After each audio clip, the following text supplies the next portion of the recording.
Како и секој утро, така и ова утро со убаво расположение ве поздравуваме од студиото на Слободен печат во живо и ние сме расположени, но во продолжение ќе зборуваме за светските случувања кои што некако се таложат проблеми кога се работи за сите светски настани, а затоа секако овде заедно со нас секој утро мојот колега, драг колега Дејан Андоновиќ, добре дојде. Добро ве најдов. Чудно е кога велам добре дојде за човек кој што е домаќин овде, но добре дојде во студио. Добре дојде во студиото.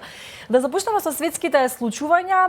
Низа случувања има во последните 24 часа. Да почнеме ајде со она што се случува во Тексас. Дали немирите се заоструваат или се смируваат таму? Што се случува? Па тоа не се немири, тоа е конфликт помеѓу власта на сојузната држава Тексас со федералните власти во Вашингтон. Тие имаат забелешка кон федералните власти дека дозволуваат, односно не преземаат ништо тие федерални агенции за мигрантите, за миграција, да преминуваат граница. Многу луѓе преминуваат граница со тој проблем инаку не е нов, тој проблем трае со години. Дури во времето на мандатот на Трамп пред таму колку години, тој започна да гради еден ѕид од Сан Диего, таму од Калифорнија до Флорида, меѓу Тексас има најголема граница со Мексико, преку таа граница поминуваат сите мигранти, сите бегалци од Јужна Америка, значи тоа е голем број на луѓе.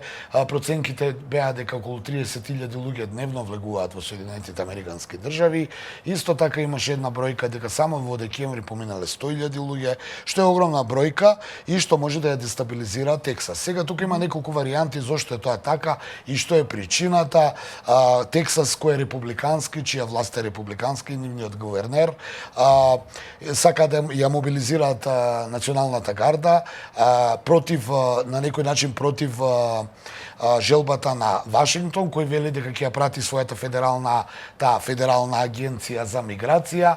Меѓутоа, властите во Тексас и по устав имаат право да ја мобилизираат таа гарда со цел да ги спречат овие мигранти. Сега тоа е се предизборие, ја ќе бидам слободен во моето толкување и ќе кажам што мислам, а мислам дека и најверојатно е така, дека едно од први на Соединетите Американски држави се во предизборие. Второ, Тексас е традиционален републиканска сојузна држава, една од последните кој го има оној дух на традиционализам, на бели луѓе, на белци повеќето, среден слој на луѓе со протестантски сваќања. Сега одеднушка вие имате наплив на католичко население од Латинска Америка. Второ, тоа население е традиционално гласачко тело за демократите на Бајден. И тука Трамп и неговата републиканска партија гледаат обид на, така барем многумина од аналитичарите велат, но велам и јас, најверојатно причина е и тоа, а тоа е дека влегуваат голем број на први луѓе кои се социјално загрозени, значи се менува сликата, етничката слика на Тексас, кој ќе потсетам повторно е таков каков што е, традиционално бело население со повеќе протестантска вероисповест, влегуваат католици, социјално загрозени луѓе, ја менуваат сликата на населението во Тексас.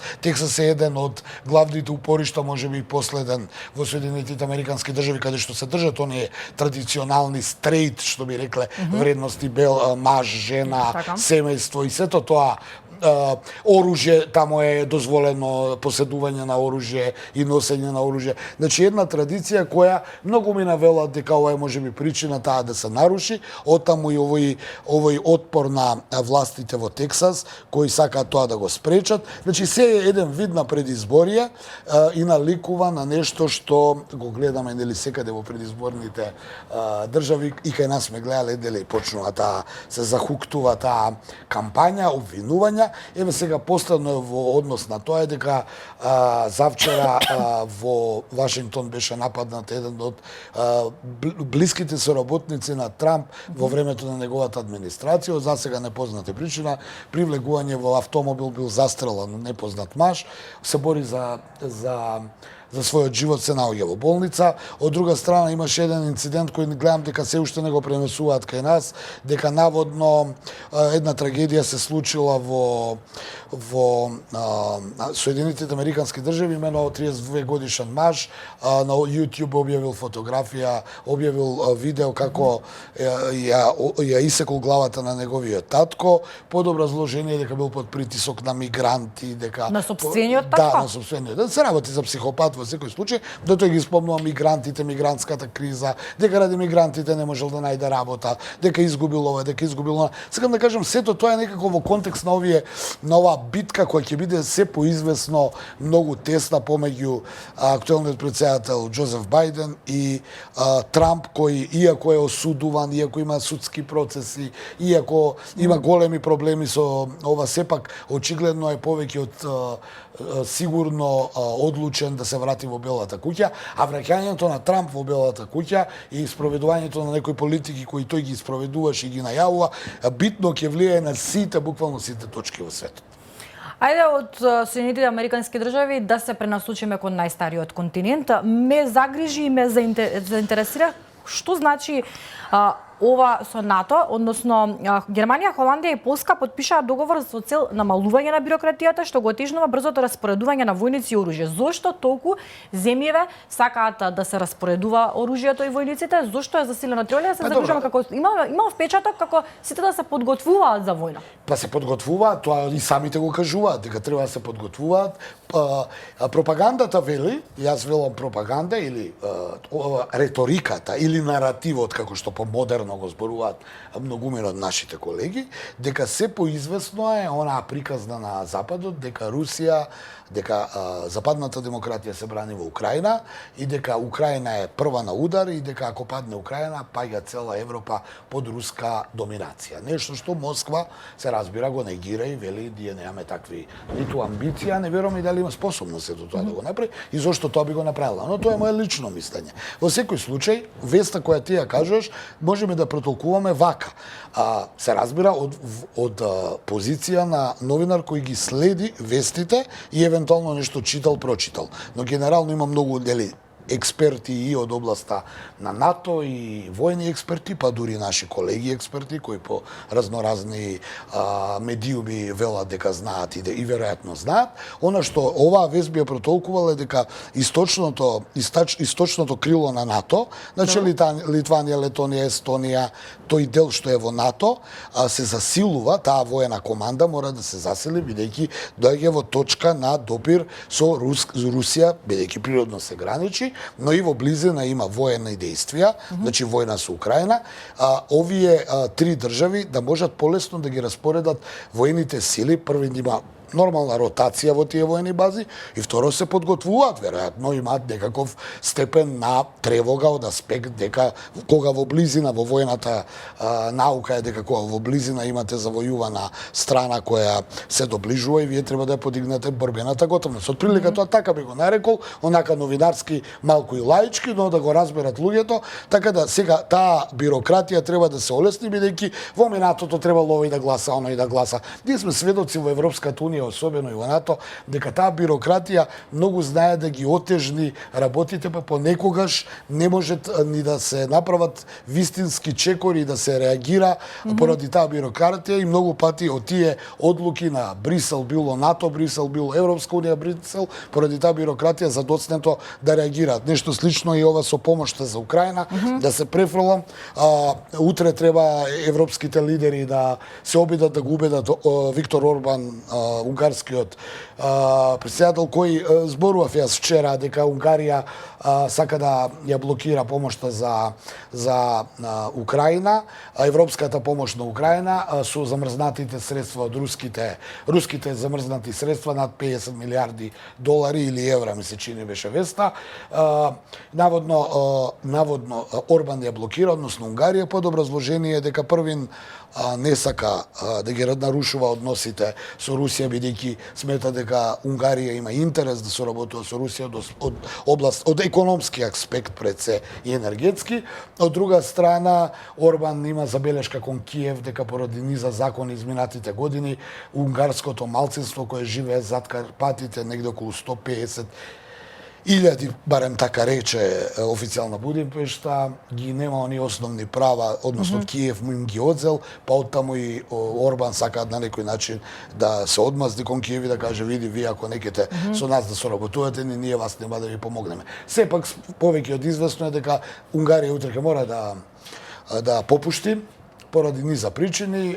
Европските комесари веќе почнаа со кампањата да се обидат да го убедат Орбан пред утрешната седница, да се зголемат западните инвестиции во Унгарија, да се надоместат штетите што таа ги трпи и нејзината економија поради ова се што се случува со Русија, така да ќе видиме што ќе биде, но едно е сигурно, ќе се согласам со твојата констатација дека светот порано тајно, а сега се погласно најавува дека се подготвува за некаква евентуална војна, а тоа се лепи на реториката на украинскиот претседател Зеленски. Да, сакав сега во продолжение да навлеземе малку во внатрешните случувања. Дека доколку Украина падне, следна е Европа и дека и затоа некој чин ги плаши европските лидери, дајте помагајте, бидејќи ако не ни помогнете, ова што нас не се случува денес, утре ќе ви се случи и вас. Се разбира, тоа он го вели, ние од Москва засега не гледаме такви нити најави, нити намери, но не можеме да исклучиме дека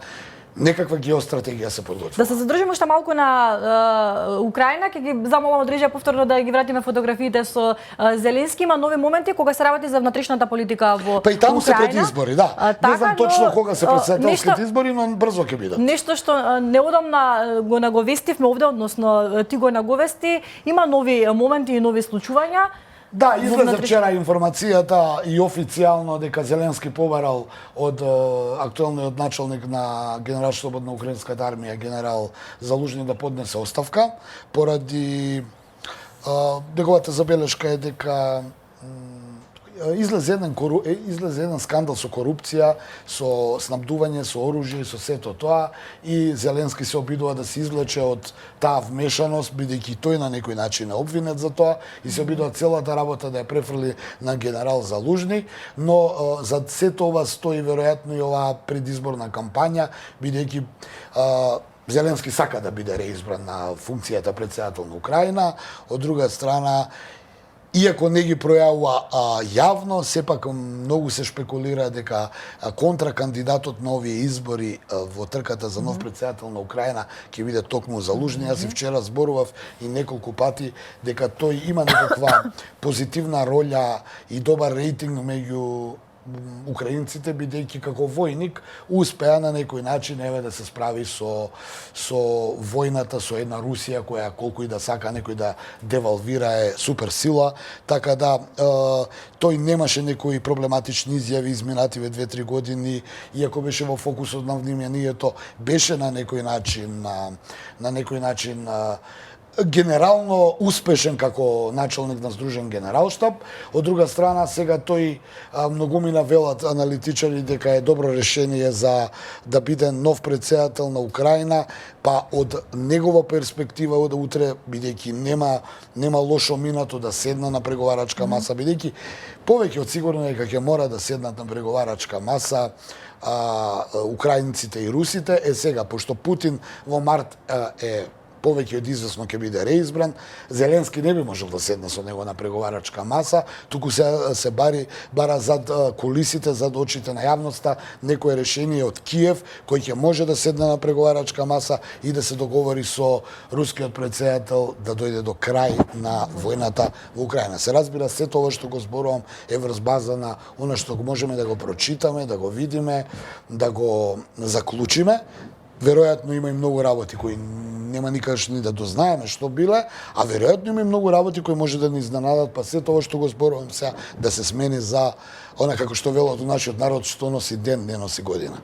Брзо ми помина времето ова утро, има уште неколку прашања, но ќе ги оставиме секако за утре со новите случувања од светската политичка сцена. Благодарам што тренава беше заедно со нас.